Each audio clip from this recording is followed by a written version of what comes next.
Hai hai hai. Selamat datang kembali di channel Min Donghua. Kali ini kita akan melanjutkan cerita Donghua, Battle Troop di Heaven. Nggak pakai lama lagi, langsung aja kita ke ceritanya. Check it out. Mendengar itu, Xiaoyan menyipitkan alisnya sedikit karena dalam perbincangan singkat sebelumnya, Xiaoyan tidak mendapatkan jawaban. Kalian harus tahu, semua makhluk biru di alam kekacauan ini disebut dengan penduduk lepas. Namun mendengar apa yang dikatakan nomor 4, sosok Yulan yang muncul di sana, mungkin hanya tampilannya saja yang mirip, namun masih ada perbedaan pada dirinya. Dengan kata lain, mungkin ada seseorang yang berpura-pura menjadi sosok Yulan.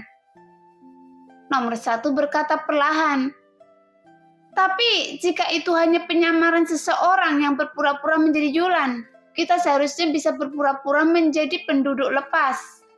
Hanya saja penduduk lepas ini tidak mungkin bisa langsung ikut campur dalam dunia. Apalagi perang dunia antara yang terkuat. Nomor 2 menjawab perlahan. Jika Anda ingin pergi ke dunia kuno Dewa Abadi dan Dewa Iblis, Anda dapat menanyakannya ke nomor 4. Bukankah dia sudah mengatakannya? Nomor 2 melanjutkan. Namun jika diperhatikan dari perkataannya, Xiaoyan merasa sepertinya dia tidak akan pergi ke misi yang dikeluarkan oleh nomor 1. Dan dia tidak tertarik dengan masalah ini.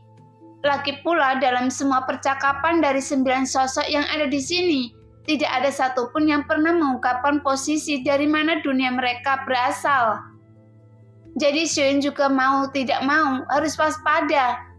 Yang menunjukkan rasa saling percaya di antara orang ini tidaklah nyata. Jadi apa yang disebut kepercayaan di sini hanya berlaku di tempat ini saja. Selain itu, meskipun setiap orang telah menebak-nebak atau memiliki kemungkinan besar untuk mengetahui di dunia mana mereka berasal, tetapi masih tidak dapat dikonfirmasi dengan jelas.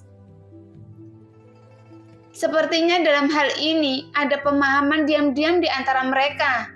Oleh karena itu, mereka tidak menanyakannya secara spesifik dari dunia mana mereka berasal. Dan mereka semua hanya bisa menilai berdasarkan pemikirannya sendiri. Jadi ini bukan pertanyaan, karena dalam semua informasi dalam percakapan ini, sepertinya isi dari informasi yang disampaikan mereka sangatlah penting. Tetapi dalam kenyataannya, bahkan jika mereka berada di dunia yang sama, kemungkinan mereka bertemu atau mengenal satu sama lain. Jadi meskipun semua orang menyembunyikan identitas mereka, kemungkinan memastikannya sangatlah rendah. Ngomong-ngomong, kali ini saya memiliki misi untuk semua orang di sini. Di dunia Dewa Abadi dan Dewa Asli, ada orang kuat yang bernama Dimo. Siapapun yang dapat membunuhnya, saya akan berhutang budi pada Anda. Nomor 4 berkata keluar perlahan, kemudian melanjutkan. Masalah ini berawal saat saya menitipkannya dengan sesuatu pada orang ini, dan ini pertama kalinya saya menitipkan sesuatu kepada orang lain. Sepertinya orang yang bernama Demo ini tidak mudah untuk dibunuh. Nomor 3 menjawab. Tetapi dia sepertinya tipe orang yang banyak bicara dan riang. Bahkan tampaknya dia tidak takut menyinggung siapapun di sini. Sejujurnya barang yang saya titipkan adalah roh pedang dari pedang ajaib saya. Orang ini beruntung dapat melarikan diri dari saya. Tapi menurut informasi yang saya terima, sekarang roh pedang saya memiliki tubuh fisik. Dan dia berada di dunia kuno Dewa Abadi dan Dewa Iblis. Tetapi roh pedang saya sepertinya tidak hidup. Nomor 4 terus menjelaskan. Mendengar itu, Xiaoyan berpikir, sejauh yang Xiaoyan tahu tidak ada roh pedang yang memiliki tubuh fisik, yang menunjukkan roh pedang ini pastilah sangat kuat. Karena pihak lain juga dapat membuktikan bahwa keduanya sangat kuat. Mendengar itu, Xiaoyan juga diam-diam mengingat nama orang tersebut, namun dia tidak akan mencarinya dengan sengaja. Tapi jika dia bertemu secara kebetulan, dia juga tidak akan melepaskannya. Karena jika orang kuat seperti itu berhutang budi dalam jumlah besar, itu juga cukup menguntungkan di masa depan. Lagi pula, dalam misi ini tidak ada seorang pun yang ditugaskan oleh nomor 4. Jadi semua orang bisa mengambil atau tidak misi dari nomor 4. Meski begitu, Xiaoyan juga tidak berbicara, karena jika dia membuka mulut itu hanya akan membuktikan bahwa dia akan pergi ke dunia dewa abadi dan dewa iblis. Bagaimanapun selama pertemuan ini berlangsung, tidak ada di antara mereka yang mau mengekspos identitas mereka sendiri. Tapi dalam beberapa pertemuan sebelumnya, kekuatan alam dewa kekacauan terus harus disebutkan, yang menunjukkan sepertinya kekuatan alam dewa kekacauan memang telah melakukan intervensi di dunia ini. Hanya saja Xiaoyan masih belum mengetahui kekuatan macam apa itu. Karena setelah Xiaoyan memasuki alam dewa kekacauan, pemahaman Xiaoyan hampir terbalik. Sebelumnya Xiaoyan melihat masa lalu dan melihat sosok biru yang tak terhitung jumlahnya yang menunjukkan alam dewa kekacauan. Banyak keberadaan yang tidak dapat dibayangkan oleh Xiaoyan, sehingga Xiaoyan bahkan memiliki pemikiran bahwa kegiatan yang mulia mungkin memiliki hubungan dengan alam dewa kekacauan. Sebenarnya ada sosok Yulan yang juga muncul di dunia pegunungan dan lautan. Kejadian ini memang sungguh aneh. Saya mendengar ada orang yang menyaksikan sosok Yulan di dunia nyata 7 bintang naga. Di sana ada mata es dan dari 3 warisan naga leluhur. Pantas saja dunia tersebut dalam kekacauan. Tapi bagaimana mungkin warisan naga leluhur ini bisa berada dalam timeline yang sama? Tapi kali ini, warisan dari 3 naga leluhur memiliki formasi pembatasan yang sangat kuat. Jadi Anda membuka segelnya dengan paksa, itu hanya akan menjadi masalah. Karena Anda akan menghancurkan warisan tersebut. Oleh karena itu, warisan ketiga naga leluhur tersebut belum ada yang bisa mengambilnya. Jadi menurut saya, tujuan sebenarnya membiarkan ketiga warisan naga leluhur ini bukanlah warisan yang sebenarnya. Tetapi mungkin warisan tersebut hanya untuk memicu gelombang perebutan warisan, untuk menimbulkan kekacauan di dunia pegunungan dan lautan ini.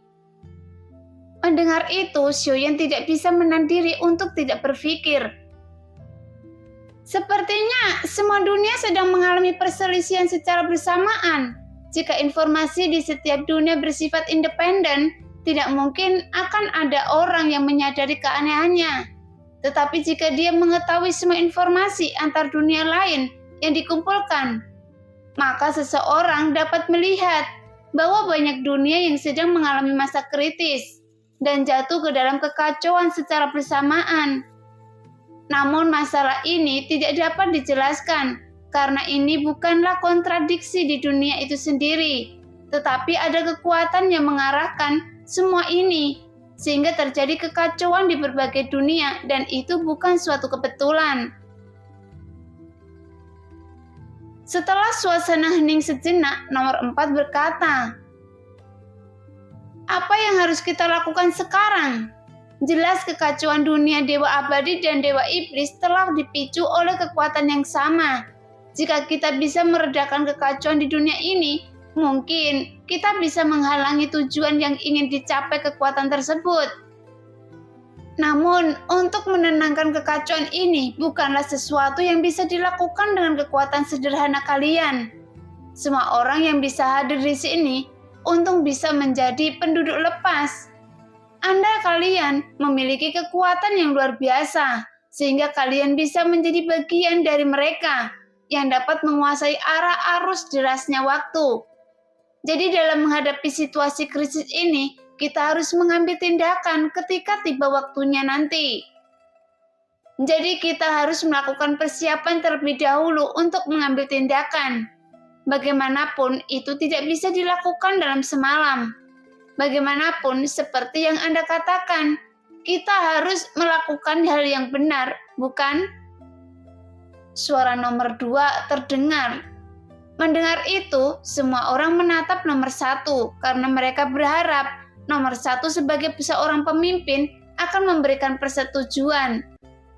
Namun nomor 1 tidak mengatakan apapun yang menunjukkan posisinya netral dalam masalah ini. karena tidak menentukan jalannya pertemuan dan tidak mengambil keputusan apapun saat ini. Untuk dapat mengatasi kekacauan di dunia dewa abadi dan dewa iblis, keseimbangan dunia harus diperbaiki. Karena sejauh yang saya tahu, ada satu hal yang bisa kita lakukan. Nomor 7 yang selama ini diam, tiba-tiba dia berkata perlahan, sehingga semua orang yang mendengarnya menunggu jawaban darinya. Sebenarnya ada banyak hal aneh di dunia ini yang terjadi. Lagi pula pembatasan dari pohon dunia juga merupakan kekuatan formasi pembatasan.